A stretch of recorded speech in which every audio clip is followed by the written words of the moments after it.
Cian, we're hip to hip here. First question.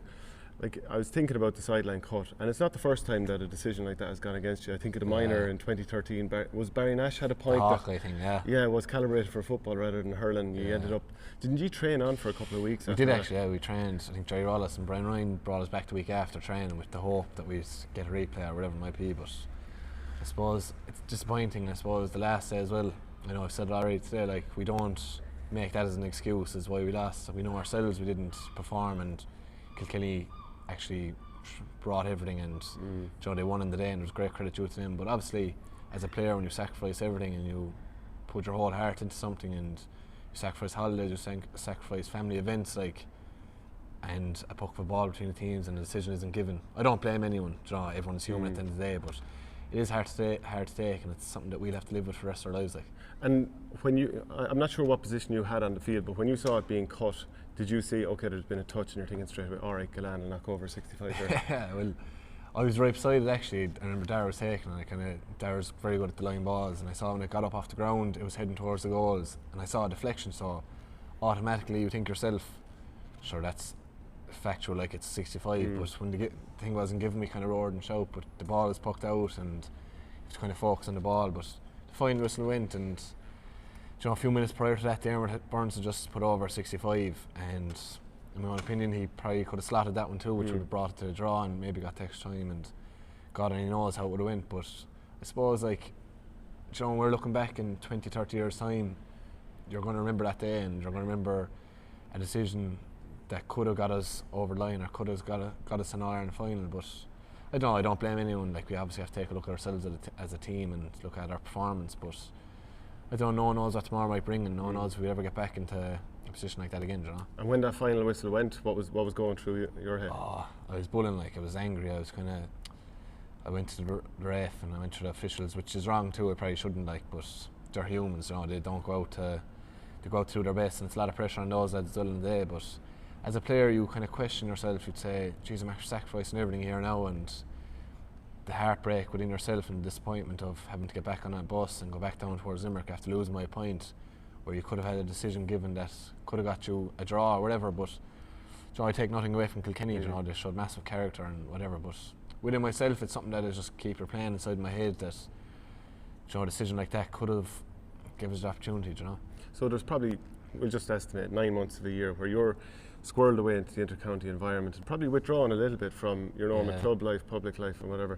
Like, how much do you withdraw yourself from just everyone that you'd be seeing normally with club level, and then to just have to go back into that environment and all of a sudden, you know, talk about this incident? Yeah, it is hard, like, you know, especially the week after that match they're losing to Kilkenny. I know I was back into work there and whatever, but you're back trying to get back into society and back into things, and you know within yourself that you're going to end up meeting people and they're going to ask you questions and they're just going to try and divulge the game. And the only thing I wanted to do after that game was just lock myself into a room and just not meet anyone. But that's the worst thing you can do, you know. You have to get back on the horse and get back with the club and drive things on again, and that was kind of saving grace for a lot of us. Like, we got that routine back, but as I said, it is something that can affect you and it can make you question things, like going forward, like, can decisions like that define someone's year or define a team's year? But as I said, we're not going to make excuses, we're not going to put blame on anyone. We know ourselves we didn't bring what we should have brought, and Kilkenny brought their A game and were brilliant on the day, and you know, they're playing an All-Ireland final now. But for me, myself personally, it's just a regret I have, and it's after experiencing the Hawkeye thing and stuff like that, you do replay stuff in your head, and it is heartbreak and stuff. But so we have to get back on the horse and drive on and be positive. And how quickly were you back in with the club then? We had the week off, we'll say. We played on the Saturday and we were back with the club then on the following Tuesday. In fairness, Kieran is our manager, Parsville there, kind of left 3 of us off. Because you need those few days, like, because as I said, you're going from massive euphoria of winning the Munster title to the massive low of losing an Ireland semi-final. So there's that massive mental kind of anguish and mental pressure too of highs and lows. So they were sound. We played there last Saturday, so I was trying to get that monkey off your back too, you know. I heard you on Off the Ball AM this morning, and they were asking you all about the tactics. You didn't want to give too much away, and rightly so. But is there anything to be said for you know, last year you were, even though you'd been building the year before, a bit of the surprise package. Teams probably didn't know quite enough about you. They've had a huge amount of film to kind of analyse what you're doing now. You know, 12 and 13 players in your own half at times, and then you bring them forward. So I'm not saying you're just defensive all the time. But is there something there now where you're going to have to evolve, or like? And I love watching you. I think you've got a very total hurling sort of style. But is there a thing now you might have to evolve, because Kilkenny sat back the men, and it made it a little bit more difficult when their work rate was so high up the field. I suppose, as you said, like, hurling has evolved and the sport itself is ever evolving, like, but for us I suppose we just have to get back doing what we've been doing and working hard. And Kilkenny have set the standard now again, you know. Their work rate, and Tipperary did there in their semi-final as well. The work rate and combined with their hurling ability was huge and got them over the line. But for us, like, it's the sheer disappointment and the sheer loss. Like, within ourselves we had expectation to drive on and get to an All-Ireland final, and you know, it's hard to take when you put in so much effort to lose. But you know, I just say, go back to tactics. Like, at the end of the day, when you go out into the pitch, like, it's every man for himself. It's not just though. Come on now. There'll be no secrets given away here now.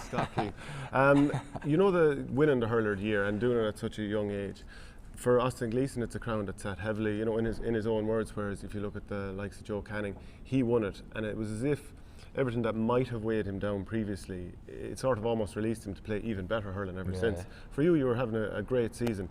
Do you feel it had any impact on you at all? Obviously there's pressures involved and outside influences that can start creeping into your mind, and if you could be on your social media account and stuff might pop up and stuff like that could filter into your head. But with John Kiley there and the setup we had, like, and the panel of players we had, everyone bought into everything. And you know, for myself, I never put pressure or never felt pressure, because I knew the lad beside me or behind me or in front of me was going to push himself, and we drove on together. And look, like, we had a successful league and a successful Munster Championship, but you know, that's hurling at the end of the day, and that's sport. Like, there's always those games where you're close enough to getting over the line but you don't. But as I said, 2018's chapter closed and 2019's page opened, and we had to just drive on. And obviously it was a great honour for myself personally, but it's a team game and that's what it's about.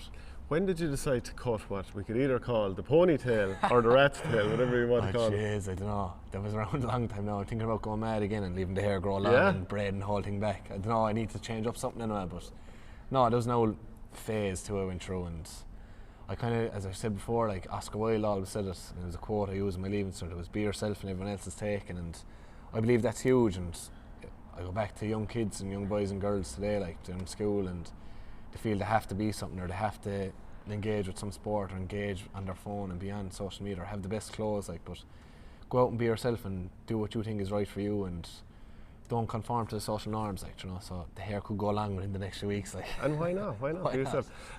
What about the All-Ireland final? I know you don't probably want to talk about it that much, but you have played against both Tipperary and Kilkenny. How different or similar are they? We played Tip twice in the championship this year, like, well, you the know. first game, let's forget about that. That was a dead rubber. No, they had us blown turles, like, and come on now, let's not talk the about Munster the final then.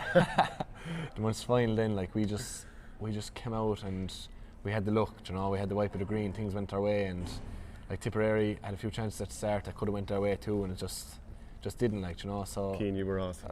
You were awesome. I don't know about that now, but they're massive. Like, I look to them and I see, like, James Cannon there, and when he's on form, like, Tipperary just seem to drive on, and Ronan Maher the last, and they're coming out with balls. They're just unbelievable. But going to Kilkenny then as well, their intensity and their hurling ability with TJ Reid, and lads putting up their hands there all around the pitch, like, that just work hard for each other and drive things on. I think Sunday's going to be a massive spectacle. Like, obviously for a player, myself, trying to watch the game is going to be hard, like, and you always kind of have that heartbreak and disappointment when yourself wishing and hoping you can get there and get back there, like, but I don't know, it'll be interesting to watch.